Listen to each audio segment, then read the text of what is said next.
Hi, this is Scott Garibay, and today I want to talk about Vecna, Eve of Ruin, and we're continuing to explore Chapter 6. I want to back up a little and talk a little bit more about this Kender werewolf. All right, so who is this Kender werewolf? His name is Riffle. That's a fantastic name for a Kender werewolf. He is a naturalist. Now, this is very interesting. He serves with a group of naturalists. So let's talk about this group of naturalists. This group of naturalists is the Blue Fire Wardens, okay?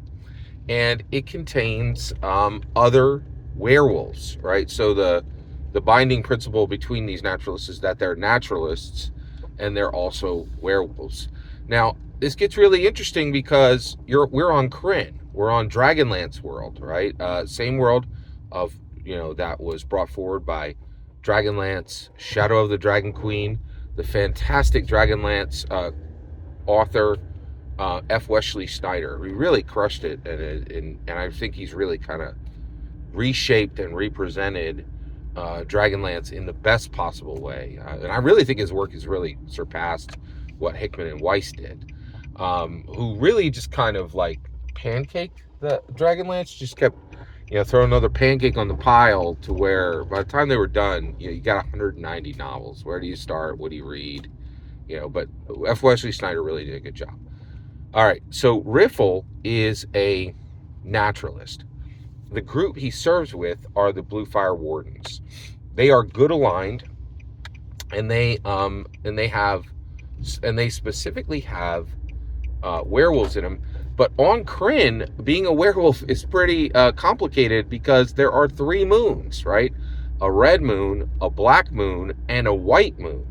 And they all interact with lycanthropy differently. So this is pretty incredible, and it's really executed well in this chapter. So Riffle is really a phenomenal character, and also a great return to Kenders, who are a fantastic species. Just really kind of, add a little bit of flavor to the Hobbit model that all this originated from. Wait, Scott, isn't that halfling? No, Hobbit, right? And the reason why is we're about to get the first official printing of when Hobbit was actually used in Dungeons and Dragons in its original format, which is going to be pretty incredible. I'm really the 1970 to 1977, the making of Dungeons and Dragons history is actually going to print when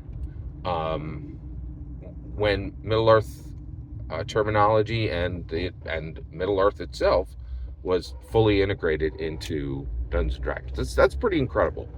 So I just really wanted to talk about Riffle in a lot more detail. I'm really astoundedly blown away by what Amanda Heyman is doing in this book. And also, I have to say, this is a little odd. I didn't know if you noticed this too, but Chapter 6 is decidedly, significantly written better than any other chapter in the book. And I don't know, and they don't really list writer by, as I understand on D&D Beyond, we don't get to know who the writer is for each section, right? They do talk about the team, and there's only 20 names connected to the book in the credits section, but it's not broken out. And whoever did Chapter 6, this is literally the very best writing in the book. Did you notice that too? Every single word you just heard is my humble opinion. What's important is when I get to hear your humble opinion when you get in the comments and send your traffic. Please consider liking and subscribing, and have a fetch millennium.